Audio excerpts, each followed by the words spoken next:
Mandor klungsu.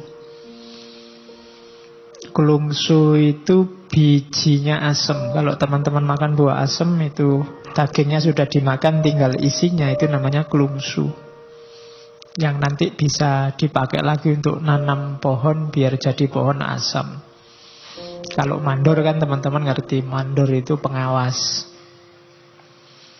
Mandor klungsu berarti pengawasnya klungsu.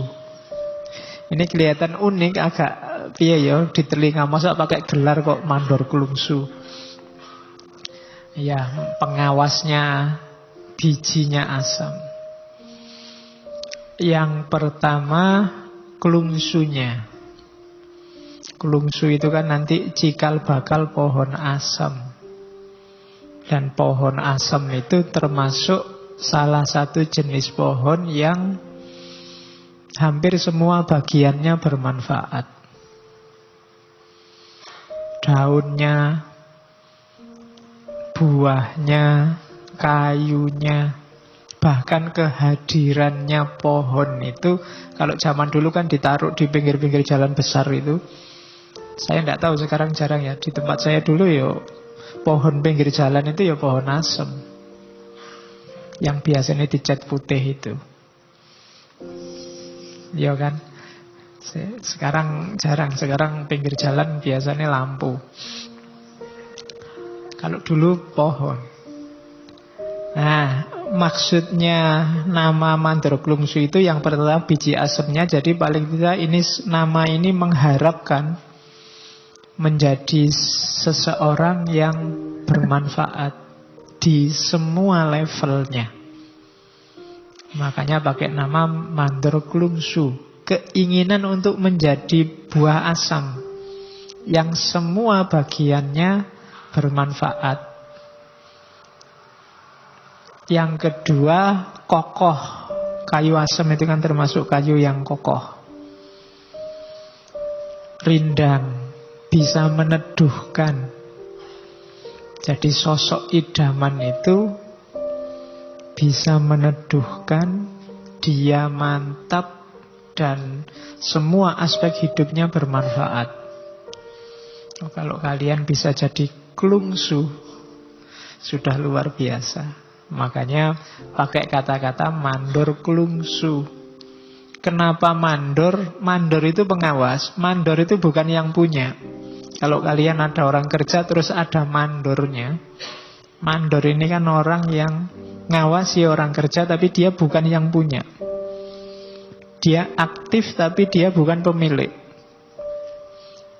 Jadi pakai istilah mandor untuk menunjukkan bahwa seandainya tadi aku kayak pohon klungsu, ya mantep, ya meneduhi orang, juga bermanfaat. Semua yang dilakukan ini bukan aku sebenarnya. Ini aku cuma menjalankan perintahnya juragan. Karena apa? Karena aku cuma mandor. Jadi bukan aku sendiri yang punya inisiatif untuk meneduhkan, aku sendiri yang bermanfaat buat yang lain, tapi aku ini cuma menjalani hidup, menjalani aktivitas sesuai keinginannya majikan. Karena kalau nggak cocok aku bisa dipecat sama majikanku, nggak jadi mandor lagi. Makanya pakai istilah mandor klungsu. Itu kan ada kalimatnya lagi, kulo dermi ngelampai kemawon. Ini yang saya sebut Jawa itu tadi kan, aku itu hanya menjalani. Kalian ngaji ini jangan merasa bangga. Kalian cuma menjalani kebaikan, menjalankan. Bukan kalian yang mengarahkan, bukan kalian yang menentukan. Kalian cuma menjalankan. Kulo sak dermi ngelampai. Saya hanya menjalankan. Tidak punya andil apa-apa. Yang merumuskan sana, yang merentah sana, segalanya lengkap baru saya jalani. Fasilitas semua yang menyediakan sana. Kalian bisa ngaji kan semua fasilitas dari sana. Ya meskipun kopi sama tehnya dari takmir, kalau dirunut-runut kan nanti kembalinya ke sana semua. Jadi kita itu cuma menjalankan, tidak usah gaya. Setinggi-tinggi levelmu hanya nyampeknya di mandor. Mandor itu ya lumayan ya, dia pengawas, tapi dia juga buruh sebenarnya. Hanya saja fungsinya lebih tinggi. Ya karena tadi dia manfaat, bisa meneduhkan dan mantap. Jadi dalam hidup kita, semua kebaikan yang kalian lakukan itu sifatnya hanya ngelakoni, menjalani, bukan menguasai. Oke, nah tugasnya apa? Sebagai mandor namung madosi barang ingkang sae. Sedaya kula sumanggaaken dhateng Gusti. Hanya mencari yang baik, kemudian dipersembahkan pada Tuhan. Apapun yang kalian lakukan, pakai rumus ini. Tanyakan yang baik bagaimana menurut Allah. Dan persembahkan itu untuk Allah. Persembahkan itu tunjukkan, ini loh ya Allah yang bisa aku lakukan yang baik sejauh yang aku mampu. Jadi semua yang kita lakukan, cari aspek terbaiknya, jalankan di aspek terbaik itu, kemudian persembahkan untuk Allah. Tidak usah ditarget yang lain selain itu, yaitu yang tadi di awal saya sebut ikhlas. Jadi caranya begitu, itu maksudnya mandor klungsu. Misalnya minum, kira-kira minum yang paling baik bagaimana? Oh, bismillah dulu, pakai tangan kanan. Itu yang saya tahu loh ya, minum yang rumus terbaik menurut saya itu. Terus baru diminum. Oh belum, dibuka dulu tutupnya.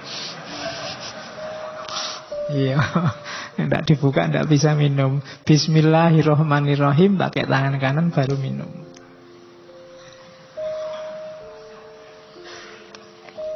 Saya menjalankan minum dalam aspek terbaik yang saya tahu tentang minum. Dan ini loh ya Allah, saya ikuti aturanmu, persembahkan semuanya pada Allah.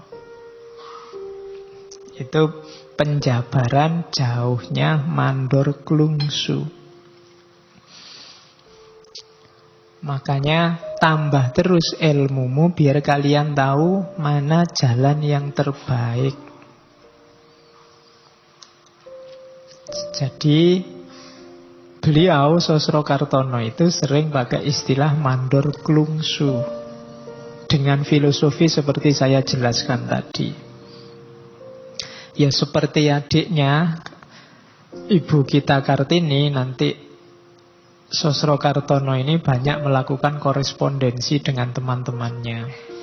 Itu nanti yang jadi bahan dikompilasi, banyak diterbitkan surat-suratnya. Kelihatannya juga Ibu Kartini itu banyak dipengaruhi oleh kakaknya ini, Sosrokartono. Jadi yang pertama sebagai mandor klungsu. Yang kedua, nama yang sering juga dipakai oleh beliau Sosrokartono itu Joko Pring. Joko itu anak muda yang belum menikah. Cuma belum menikah mungkin nggak jadi patokan. Kalau di Jawa Joko itu pokoknya masih ting-ting. Apa nek lanang ya, nek wedok ting-ting. Iya. Kan perawan ting-ting. Nah, kalau ini cowok tapi masih murni. Kalau saya definisikan belum menikah nanti ngewatiri, karena sekarang banyak yang belum menikah tapi tidak Joko. Jadi ini Joko, jadi titik tekannya yang belum ya jomblo sejati lah, pokoknya nggak ada anunya. Itu masih Joko. Joko yang ting-ting.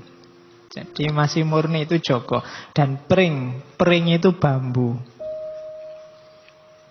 Itu juga ada filosofinya. Ya Joko menyimbolkan semangat, menyimbolkan kemudaan, menyimbolkan gairah. Sementara bambu, ya filosofinya mirip kayak klungsu tadi.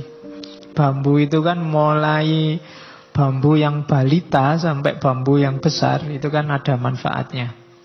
Bambu yang kecil-kecil yang masih anak-anak itu kan diambil, dimasak, dipakai sayur. Nanti agak besar mungkin dipakai apa, sangat besar dipakai apa. Jadi semua aspek dari bambu itu bermanfaat. Sama kayak kulungsu tadi. Jadi manusia yang berkarakter bambu dan murni, masih asli, belum terkontaminasi macam-macam, belum kena konsep macam-macam, belum kena budaya yang macam-macam, yang masih murni. Maka dia pakai istilah Joko Pring. Jadi lelaki virgin yang bermanfaat. Jadi apa ya? Istilahnya susah kalau cowok. Jadi Joko Pring itu. Yang kedua, filosofinya bambu. Bambu ini kan macam-macam jenisnya. Jawa itu ada pring petung, pring ori, pring apus, banyak sekali jenisnya. Ada pring kuning. Nah, jenisnya banyak tapi hakikatnya satu, ya bambu. Itu kayak Bhinneka Tunggal Ika itu kan, macam-macam tapi satu. Ini sebenarnya filosofi tentang manusia. Su'ubau wa qabaila. Tapi hakikatnya satu, hakikatnya semua dari Allah. Jadi manusia secara fisik mungkin beda-beda. Ada yang jelek, ada yang ganteng, ada yang... Tapi hakikatnya kan sama. Di level dia manusia pasti sama. Itu kayak bambu. Ada petung, ori, ada kuning, ada apus, ada macam-macam. Tapi hakikatnya ya bambu. Meskipun nanti mungkin tiap bambu ada spesifikasinya, ada manfaatnya untuk hal tertentu, tapi dia bambu. Itu yang filosofinya Pring tadi. Selain banyak manfaatnya, dia adalah simbol manusia yang beragam tapi hakikatnya satu. Makanya ada kalimat dari Sosrokartono itu, pring podo pring, weruh podo weruh, eling tampo nyanding.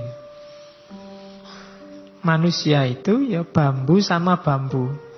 Sama, aku bambu, kalian bambu. Aku manusia, kalian manusia. Weruh podo weruh. Aku tahu, kalian juga tahu. Eling tampo nyanding. Maka kita harus ingat dan saling mengingatkan, meskipun tampo nyanding, meskipun kita tidak dekat. Meskipun mungkin kalian punya